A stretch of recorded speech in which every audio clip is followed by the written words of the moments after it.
두 번째 한 랭킹은 언론중재법 폭주.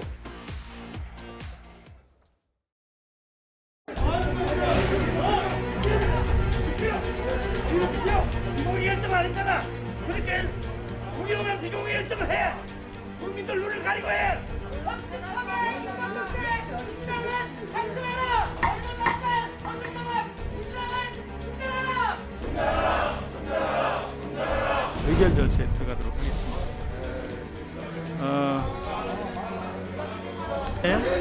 종원별로 축도 있게 축도 심사를 심도 있게. 위원장님, 표결에 대한 의사는 저희 뭐 하지도 않고서는 왜 그냥 진행을 하십니까?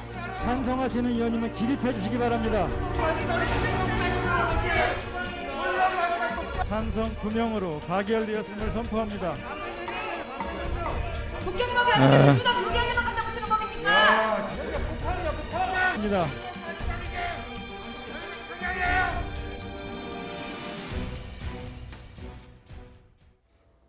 허위, 조작 보도로 피해가 발생하면 피해액의 최대 5배를 배상하는 그런 내용의 언론중재법 개정안이 그제 국회 상임위를 통과했는데요.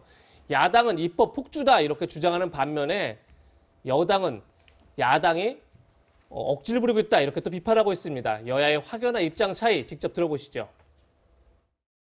그간 문재인 정권과 민주당 인사들이 자신에게 불리한 언론 보도를 가짜 뉴스라고 딱 잡아떼는 행태를 반복해 왔습니다.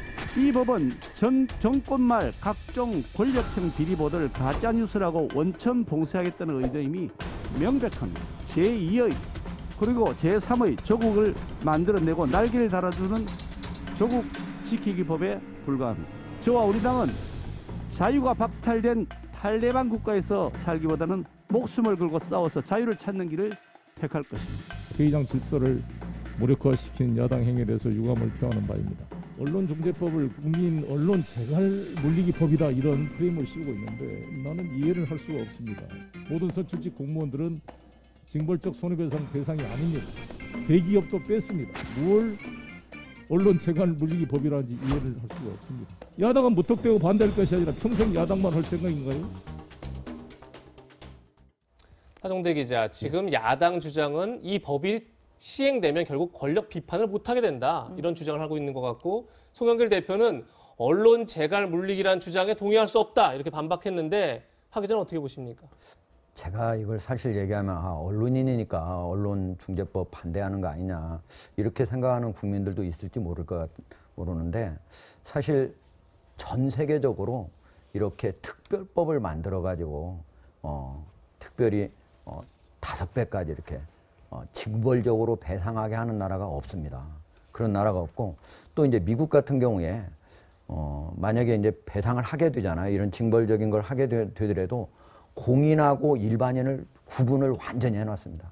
그러니까 우리가 보통 언론이 관심을 갖는 분야는 공인의 내용이거나 아니면 공적인 관심이 있는 내용이거나 이런 것들에 대해서는 언론이 하는 일이 뭡니까? 국민의 알 권리를 위해서 권력을 감시하는 기능이잖아요. 그거를 통해서 사회가 발전하고 국가가 발전한다고 하기 때문에 언론이 있는 겁니다. 그래서 그런 권력 감시 기능은 최대한 보장을 해주고, 그렇지만 언론의 보도로 일반인들이 피해를 입었을 때는 그거를 충분히 보상해 받을 수 있도록 법이 되어 있는 겁니다. 네. 그런데 우리는 이런 것들을 구분을 하지 아니하고 했다는 게 가장 큰 문제고요. 특히 저는 이것이 무슨 조국을 보호하기 위한 법이다 이렇게 생각하지는 않지만, 우리 언론은 사실은 동아일보에 하루에 나가는 기사가 한 250개, 300개 됩니다. 근데 우리가 여기에서 매일 오본해가지고 하나씩 정정보도하는 거 매일 하나 없습니다. 한 달에 하나 있을까 말까 합니다. 그런데 우리가 수사를 해가지고 무죄나는 비율이 얼마인지 아세요? 수사를 해서 무죄나는 비율이 1심에서는 5.8%고요. 2심까지 대법원까지 가더라도 0.71%입니다. 우리 오히려 언론의 기사보다도 무죄 비율이 더 높습니다. 그럼에도 무죄가 많다고 수사하지 말자고 합니까? 그러지 않잖아요.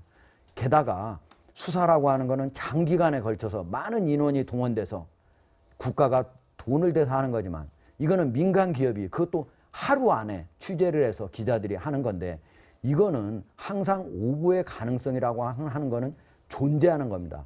몇 달간 수사해도 그게 수사가 잘못될 수가 있는데 매일매일 짧은 시간 안에 기사를 써야 되는 기자들로서 이게 설령 오보가 났더라도 그것이 내가 오보를 내면은 5배까지 배상을 해줘야 되기 때문에 이거 취재를 하지 말까? 또는 보도를 하지 말까? 이렇게 하게 되면은 언론의 자유가 위축되게 됩니다. 이걸 학자들을 칠링 이펙트라고 하는데요. 네. 이렇게 된다면 결국은 사회와 국가가 발전하는데 크게 저해 요소가 된다고 보겠습니다. 네. 지금 언론 생활 30전이시죠? 32년 됐어요. 32년 되셨나요? 언론인으로서 하종대 기자 의견 들어봤고요. 민주당이 일부 내용을 수정하긴 했지만 여전히 독소 조항이 많다 이런 지적이 나옵니다. 어떤 게 있는지 저희가 한번 정리해봤습니다. 일단 최대 5배의 징벌적 손해배상을 하게 되어 있습니다. 실제 우리나라는 명예훼손죄로 이미 처벌이 가능한데 이렇게 징벌적 손해배상까지 하는 것은 이중 처벌이다, 과잉입법이다 이런 지적이 나오고 있고요. 고위공직자, 대기업 임원은 징벌적 손해배상 청구 대상에서 빠졌지만 전직은 청구가 가능합니다. 그렇게 되면 문재인 대통령도 퇴임 이후에 손해배상 청구가 가능하다 이런 이제 지적이 나옵니다. 그리고 고위 중과실의 입증 책임이 언론사에 있습니다. 특히나 가짜 뉴스의 온상으로 꼽히고 있는 유튜브는 처벌 대상에서 빠졌습니다. 최진봉 성공회대 교수 나오셨는데 신문방송학과 교수시잖아요. 지금 여러 가지 지적들이 나오고 있는데 신문방송학과 교수로서 어떻게 평가하십니까? 일단 이 법의 그 취지 자체는 동의해요, 저는. 그러니까 왜냐하면 언론사가 여러 가지 이제 그 책임성 부분 이런 부분, 그러니까 언론의 자유도 중요합니다. 저는 언론의 자유가 제일 중요하다고 생각하고, 그러나 언론의 자유가 그냥 무한정 사실관계 확인 없이 보도하는 것을 용인하는 쪽으로 자유는 아니라고 저는 생각하거든요. 네. 그런 점에서 본다면 취지 자체는 저는 동의합니다. 언론중재법이 어쨌든 언론사들이 지금까지 책임성이 좀 부족했던 부분들을 책임성을 강화하는 데 도움을 줄 거라는 생각을 하고요. 또 이제 취재하는 과정에 사실관계나 팩트 체크를 조금 더 세심하게 할 수 있는 기회를 준다는 점, 이런 점들은 긍정적으로 평가할 수 있을 것 같습니다. 다만 그럼에도 불구하고 지금 우려가 나오는 것처럼 이게 언론이 보도를 위축할 수 있는 요소가 있다면 그런 부분들은 제거할 필요가 있다는 생각이 들어요. 물론 이제 이번에 그 개정안에 수정된 내용들을 보면 전직은 아니고요. 현직에 있는 고위 관료라든지 아니면 선출직 공무원, 대기업은 청구 자체를 못하게 만들어놨습니다. 왜냐하면 언론이 이제 주로 견제하고 감시하는 기능을 하는 것이 결국은 이제 경제 권력, 정치 권력 이런 권력자들이거든요. 그러다 보니까 현직에 있는 분들에 대한 감시 기능을 하는데 그게 의혹이 있다고 해서 보도하는데 그걸 가지고 청구를 하게 되면 제대로 보도할 수 있겠느냐 이런 비판이 있어서 그건 뺐고요. 다만 이제 아까 말씀한 전직의 문제가 있어요.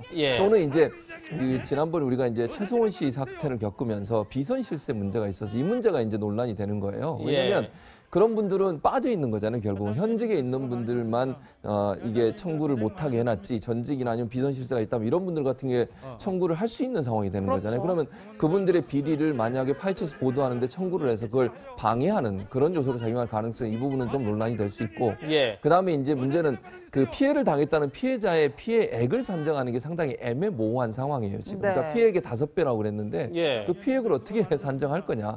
그러니까 경제적인 피해뿐만 아니라 정신적 피해도 결국 이제 피해 보상이 들어가야 되는 게 이 부분을 명확하게 하지 않다 보면 피해액을 산정하는 상당히 논란이 될 수 있는 부분, 이런 부분들이 이제 논란이 되는 영역이어서 이런 부분들에 대해서는 좀 논의가 필요하지 않나는 생각이 듭니다. 저도 최진병 교수가 얘기한 것처럼 언론의 자유라고 하는 것이 무한정으로 주어지거나 그래서는 안 된다라고 봅니다. 그리고 언론의 책임이라고 하는 것 당연히 강조돼야 되는 거죠.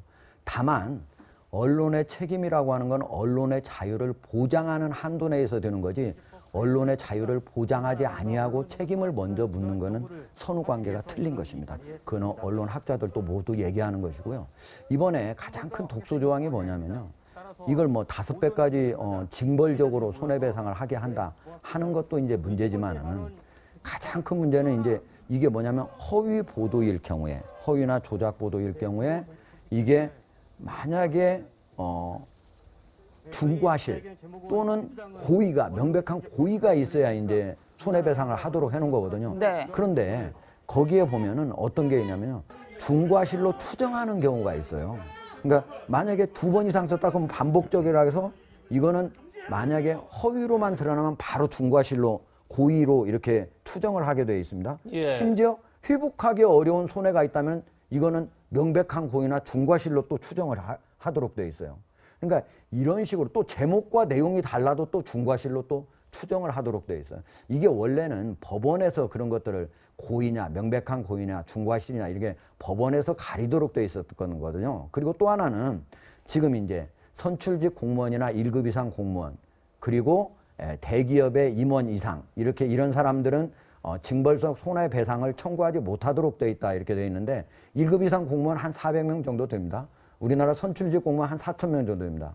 그리고 43개 대기업의 임원들 대략적으로 하면은 한 6, 7천 명 될 것으로 예상이 되는데요.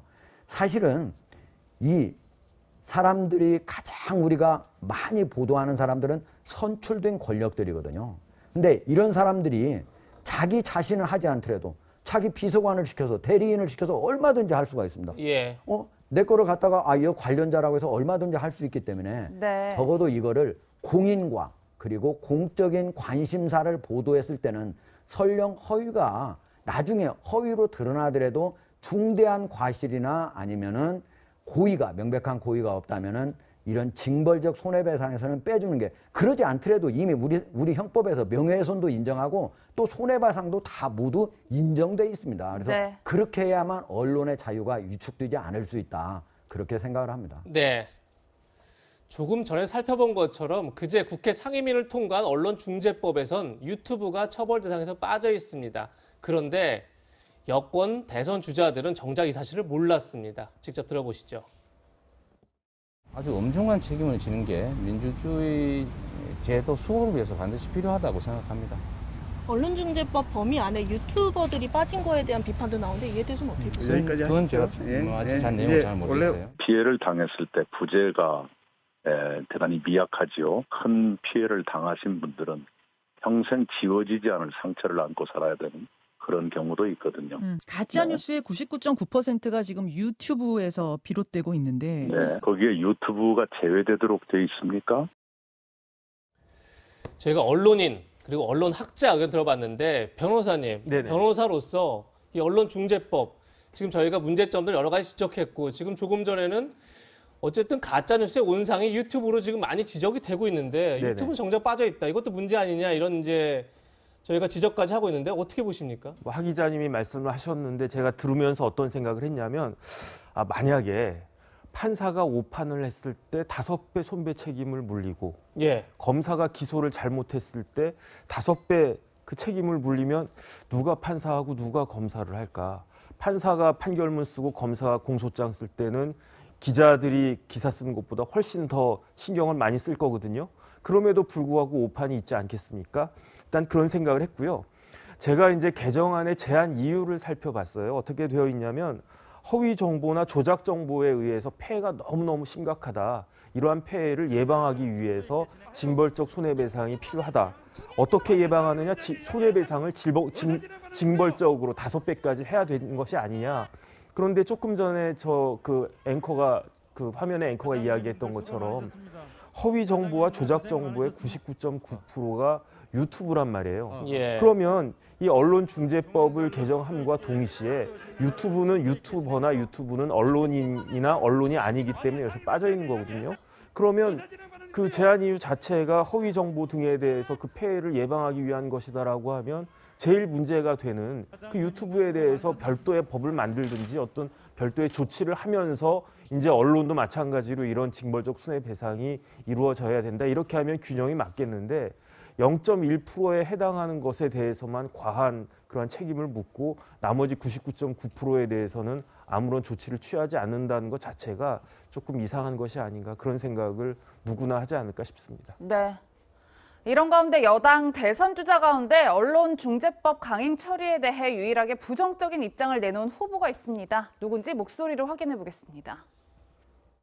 저는 이제 제일 우려스러운 게 개혁의 부메랑 효과인 겁니다. 돈 있고 힘 있고 빽 있는 사람들이 한겨레 경향 오마이뉴스 잘 걸렸어 이러면서 이 법으로 만일에 소송을 간다 이러면 머릿속으로 기사를 쓰는 기자도 데스크도 부담을 가질 것이고 회사도 부담을 갖게 되게 되면 이게 개혁의 부메랑이 되지 않을까. 제대로 된 감시, 견제, 비판 기능이 작동 안 되면 어떡하나.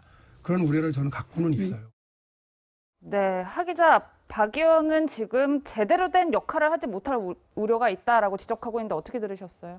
지금 이제 박용진 후보 같은 경우에는 야 이게 보수 매체뿐만 아니고 진보 매체도 똑같이 옥죄는 거니까 이게 부메랑이 될 수 있다 이렇게 얘기하는 건데 사실 저는 이런 식으로 분리해가지고 보는 것 자체는 잘못됐다고 생각하고요. 보수든 진보든 상관없이 그런 정치적인 스펙트럼과 상관없이 똑같은 언론 매체입니다. 그런데 우리가 원래 기자들이 쓰는 기사는요 대부분이 사회과학과 관련된 것들이거든요. 자연과학과 관련된 사실 진리라고 하는 것도 오랜 기간 연구를 거쳐야만 그것이 가설부터 시작해가지고 소수설이 됐다가 지배설도 되고 통설이 돼서 나중에 학설, 정설까지 오려면 많은 시간이 걸립니다. 진리를 확인하는데 진짜 시간 많이 걸립니다. 근데 사회과학은요 그게 진리가 왔다 갔다까지 합니다. 그런데 기자가 만약에 쓰는 것이 그 하루 안에 최선을 다해서 쓴 건데 그것이 나중에 허위로 드러났으면 징벌적으로 해야 된다? 그런다면 어떻게 기자가 그걸 쓸 수 있겠습니까? 저는 이런 식으로 생각하는 것 자체가 저는 잘못됐다고 생각을 하고요. 다른 것보다도 특별히 언론이 왜 오보를 허용하고 그다음에 정정보도를 할 수 있게 해놨느냐. 그거는 시간적 제약 때문에 그렇게 해놓은 겁니다. 다른 거 시간을 많이 주면 기자도 3개월에 1개 정도 쓰라고 하면요. 이보다 배나 더 자세히 정확하게 쓸 수도 있습니다. 그렇지 않잖아요. 그렇기 때문에 언론의 자유를 충분히 보장하면서 책임을 요청을 하게 된 겁니다. 이런 전체적인 취지를 잘 보시고 앞으로 상임위 전체 이제 국회에서 법사위도 남아 있고 그냥 본의위도 남았잖아요. 이런 것들이 제대로 고쳐지길 바랍니다. 네, 민주당이 숫자를 앞세워 밀어붙인 법안은 언론중재법만이 아닙니다. 그제 하루에만 상임위 3곳에서 야당이 반대하는 법안들을 일제히 강행 처리했는데요.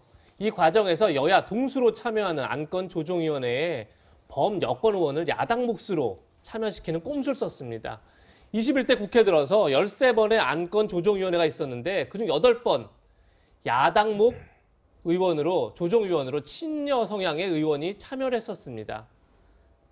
대표적인 게 언론중재법입니다. 김의겸 열린민주당 의원이 야당 몫으로 참석을 해서 결국은 찬성 대 반대 둘로 개정안이 의결됐고요. 또 탄소중립기본법에는 현재는 무소속이지만 민주당 비례대표 의원이었던 윤미향 의원이 야당 몫으로 들어갔습니다. 또 아시아문화중심도시특별법에는 역시 민주당 소속이었지만 지금은 무소속인 이상직 의원이 들어가서 결국은 야당 몫으로 들어가서 결국은 여당과 같은 의견으로 안건조정위를 통과시키는 그런 일이 계속 벌어졌는데요. 최진봉 교수님. 네. 어쨌든 여당의 다수당의 일방적인 횡포를 막겠다는 게 안건조정위원회인데 이건 또 꼼수 아닌가요? 뭐 이제 그렇게 비판할 수 있죠. 그러니까 야당에서는 이렇게 비판할 수 있는데 이제 뭐 법적으로 원칙적으로는 또 문제가 없어요. 왜냐하면 야당이 어쨌든 저분들은 야당으로 돼 있으니까. 그러니까 이제 국회 의석 구조가 저렇게 되다 보니까 이런 일이 발생하는 거예요. 만약에 국회 의석수가 저렇게 안 돼 있었으면 저런 일이 안 일어나겠죠. 근데 뭐 다수당이 지금 180석 뭐 제가 얘기하는 180석은 이제 친여성향을 다 포함해서 말씀드리는 겁니다. 그 정도 숫자가 되다 보니까 이게 뭐 원칙적으로 막을 수가 없게 된 거죠. 그래서 뭐 이거는 정치적으로 비판할 수 있다고 봐요. 그러나 이제 원칙이나 법을 지키는 데는 전혀 문제가 없어서 사실은 이제 의석 구조의 문제 때문에 이런 문제가 발생한 거고 여당 입장에서야 당연히 이제 본인들이 원하는 법을 처리하기 저런 방법을 쓸 수밖에 없고 야당은 뭐 정치적으로 비판을 하지만 또 물리적으로 막을 수 있는 방법도 없고 이런 상황이 된 거죠. 결국 국회 의석수 때문에 저런 일이 벌어졌다고 생각을 합니다. 네. 더불어민주당은 과거 야당 시절 안건조정위원회는 날치기 법안 처리를 막는 제도라며 수차례 안건조정위를 요구했었습니다. 과거 민주당 목소리 들어보시겠습니다. 역사적으로는 그동안 국회가 폭력이 난무했고 또 반대로 날치기가 난무한 그것에 대한 여야의 반성 속에서 날치기도 있어서는 안 되는 측면에서 폭력에 대한 제재 방안을 강구함과 함께 날치기를 막기 위해서 도입된 그런 제도입니다. 문재인 대통령도 과거 언론의 자유를 두고 이렇게 강조했었습니다. 그 민주주의와 그다음에 언론의 자유를 말씀을 드렸는데 특히 그 표현의 자유에 대해서는 최대한 보장 되어야 된다 생각하고 적어도 문재인 정부는 언론을 정권의 목적으로 장악하려는 시도는 하지 않겠다라는 것을 드리겠습니다. 정혁진 변호사님, 네. 지금 박범계 당시 민주당 원내 부대표도 이 안건조정위원회는 날치기를 막기 위한 법안이다 이렇게 강조를 하고 있고요. 그리고 네네. 문재인 대통령 저희가 발언 들어봤지만 굉장히 언론의 자유에 대해서 여러 차례 강조를 했었는데 네. 이건 조금 안건조정을 통해서 오히려 날치기를 하고 그것을 통해서 언론중재법을 날치기 통과시켰다 이런 지적이 나올 수 있을 것 같은데 어떻게 보십니까? 제가 국회법 찾아봤더니 안건조정위원회가 57조의 2에 규정이 되어 있어요. 이게 2018년 4월 17일 날 개정이 됐거든요. 수적 우위를 내세워서 일방적으로 처리하지 말라 이게 입법 취지인데 네. 그런데 전 첫 번째 드는 생각이 언론중재법이 이렇게 일방적으로 급하게 처리할 만큼 급한 일인가? 거기에 대해서 의문이 있고 그다음에 이게 결국은 국회 선진화법이라는 명목으로 들어온 건데 이렇게 그 안건조정위원회가 형해화됨으로써 국회 선진화법이 아니고 국회 후진화법으로 만든 것이 아닌가 싶고 이렇게 되면 되게 쉬워요. 김의겸 의원 같은 분 제가 봤더니 국회 배구에서 리베로 같다는 생각이 들거든요. 앞으로 다수당은 한두 명 정도 무소속 의원 만든 다음에 안건조정위원회에 이렇게 딱 심어 놓으면은 이게 뭐 금방금방 이렇게 원하는 대로 되지 않겠습니까? 참 걱정이 많이 됩니다. 사실 이번 이제 언론중재법의 가장 큰 문제는 사실은 만약에 도둑 잡는 사람이 잘못했다고 도둑 잡는 사람을 줄이자라거나 감시하자고 하면 말이 되겠습니까? 마찬가지로 우리가 언론이 보도하는 사람들은 사실은 사회적 권력을 가진 사람입니다. 이걸 공인이라고 하고 국민들이 관심을 갖고 있는 것을 공적 관심사라고 하는 겁니다. 그런 것들을 하는 건데 사실 공인이라고 하는 건 우리나라의 0.1%도 아닙니다. 이 사람들이 피해를 입었다라고 해서 징벌적으로 하자? 이거는 잘못된 겁니다. 많은 나머지 일반인들이 만약에 피해를 입었다 그렇다면 언론이 얼마든지 징벌적으로 손해배상도 해야 되고 일반 국민을 보호해도 그런 법은 얼마든지 만들어도 저는 좋다라고 생각을 합니다. 네, 하정대 기자 의견까지 들어봤습니다. 다음 주 화요일 법사위가 있고 다음 주 수요일에는 본회의가 예정돼 있습니다. 다음 주 이 법안 처리를 두고 여야가 격돌할 것으로 보이는데요. 오늘로 대선이 딱 200일 남았는데 이 논란이 대선에 어떤 영향을 미칠지도 궁금합니다. 하정대 기자와 여기서 인사드리겠습니다. 고맙습니다. 감사합니다.